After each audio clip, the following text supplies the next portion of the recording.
Buenos días para todos, me presento, mi nombre es Juan David Barrera y el día de hoy junto a mi grupo les hablaremos sobre la materia. ¿Qué es la materia?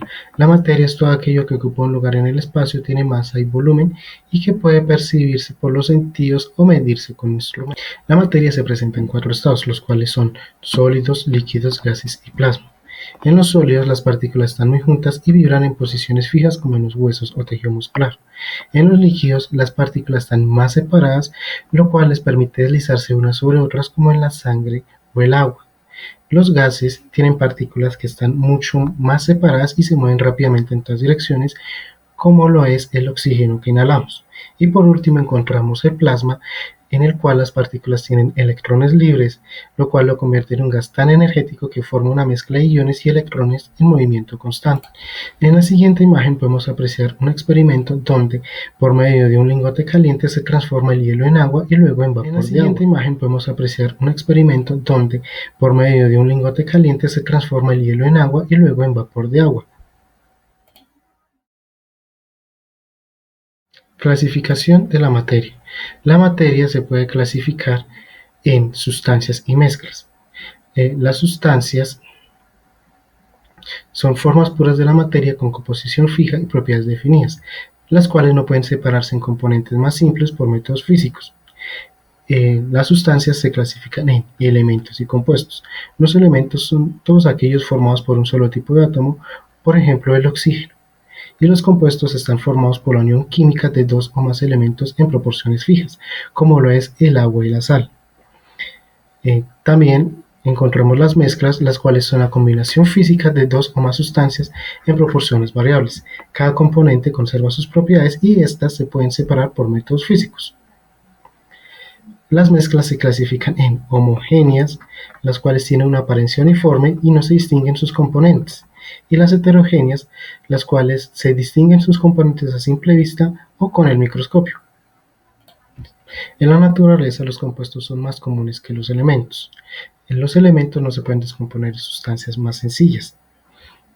Y un compuesto puede ser el gas natural, el cual está formado por metano en una mayor proporción, 60-80%, el etano entre el 5 y el 9%, y el propano entre el 3 y 18%, el butano y el pentano con un 2 a 14%.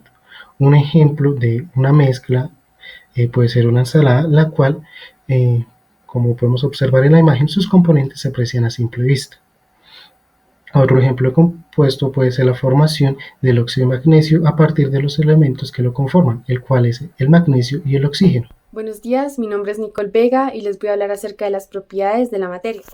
La materia tiene ciertas características que nos permiten identificarla y compararla. Estas se clasifican en propiedades extensivas, que solo dependen de la cantidad de materia, como por ejemplo el peso, la masa, el volumen, el área. Todas las sustancias las poseen y nos sirven para saber la cantidad de material presente. Las propiedades intensivas dependen de su naturaleza y como nos brindan bastante información, nos sirven para identificar sustancias y también son clave en los procesos de separación de mezclas. Por ejemplo, punto de ebullición, temperatura en la que un líquido pasa a gas. Punto de fusión, temperatura en la que un sólido se vuelve líquido. Volatilidad, facilidad con la que una sustancia se pasa a gas. Densidad, relación entre la masa y el volumen. Polaridad, distribución desigual de cargas en una molécula. También tenemos otras como la solubilidad, el magnetismo y el tamaño de partículas. Otras propiedades son las sensoriales y las químicas, pero es imposible probar todas las sustancias debido a que la gran mayoría de ellas son tóxicas para el cuerpo humano. Tenemos algunos ejemplos de propiedades intensivas en sustancias y como se podrán dar de cuenta, el agua siempre hierve a 100 grados centígrados sobre el nivel del mar, el hierro siempre será atraído por un imán y al final no importa si tienes poco o mucho material, pues estas propiedades siempre serán las mismas independientemente de su cantidad. Y un dato curioso es que un compuesto es más difícil descomponerlo en sus elementos constituyentes que realizar el proceso físico de separación de mezclas. Continuando con nuestros métodos de separación de mezclas, encontramos que ningún compuesto o elemento es 100% puro. Aquí es donde aparecen nuestros métodos de separación de mezclas. Ahora bien, encontramos dos tipos de mezclas homogéneas y heterogéneas. Estas cobran gran importancia en lo que es nuestra vida cotidiana, ya que gracias a estas podemos hacer un buen uso de lo que es la medicina, mediciones de medicina, de industria de trabajo, entre otras. A continuación mencionaremos algunas de las más importantes que se han usado. Bien, nuestro método de decantación es donde un sólido o un líquido, o ya sea dos líquidos, no se mezclan. Esto de acuerdo a su densidad, pues se separarán. Tenemos nuestro método de filtración, donde por medio de un filtro se podrá realizar la división de sus partículas sólidas y líquidas. Un ejemplo, el colar café. Tenemos evaporación, donde al calentar un líquido, este se evaporará y dejará a la vista sus partículas sólidas. Tenemos cristalización, donde por medio de una mezcla se generarán cristales puros. Un ejemplo de esto son los azúcares en almíbares. Ahora lo que es centrifugación, donde una máquina pues girará rápidamente en círculos y de acuerdo a su peso se dividirán sus sustancias. Imantación, donde por medio de un imán se hará una separación de elementos magnéticos de los no magnéticos. Un ejemplo de esto es la separación de limadoras de hierro de la arena. Tenemos lo que es tamizado, donde se agregará una mezcla y en esta sobre una malla, y en esta quedarán en la parte superior las partículas más grandes y sucesivamente las más delgadas. Tenemos ahora lo que es sublimación, en donde un sólido pasará directamente a gas sin pasar por el líquido. Un ejemplo de esto es el hielo seco. Tenemos lo que es destilación, donde se separarán dos líquidos que están mezclados, ya que estos hierven a una diferente temperatura. Un ejemplo de lo que es esto es obtener alcohol del vino.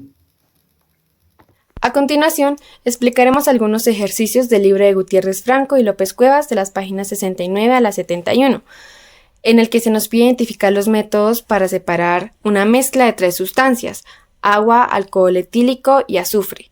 Para este caso, lo primero que tenemos que hacer es identificar las propiedades intensivas de cada sustancia, como podemos ver en la tabla, y a partir de ella sabremos qué método usar. Entonces, el azufre lo separamos por filtración, ya que es insoluble en el agua y en el alcohol etílico. Y estos dos últimos, al tener diferentes puntos de ebullición, los podemos separar por el método de destilación fraccionada. Ejercicio número 2. Nos piden separar las sustancias del agua, el cloruro de plata y el níquel. El níquel lo separamos por medio de la imantación debido a la característica del ferromagnetismo que posee el níquel. Y las otras dos sustancias, el cloruro de plata y el agua, lo separamos por medio de la filtración. Esto debido a que el cloruro de plata es insoluble en agua y tiene diferentes fases, sólido y líquido. Y el agua, al estar en estado líquido, pasa a través del filtro de una manera más fácil y rápida. Realizando nuestro ejercicio 3, este lo realizaremos por medio de destilación, donde pues obtenemos que una de las propiedades por las cuales es viable este método es porque ambos tienen un punto diferente de ebullición, donde el alcohol etílico tiene un punto de ebullición de 78 grados y lo que es el vinagre tiene un punto de ebullición a 118 grados centígrados.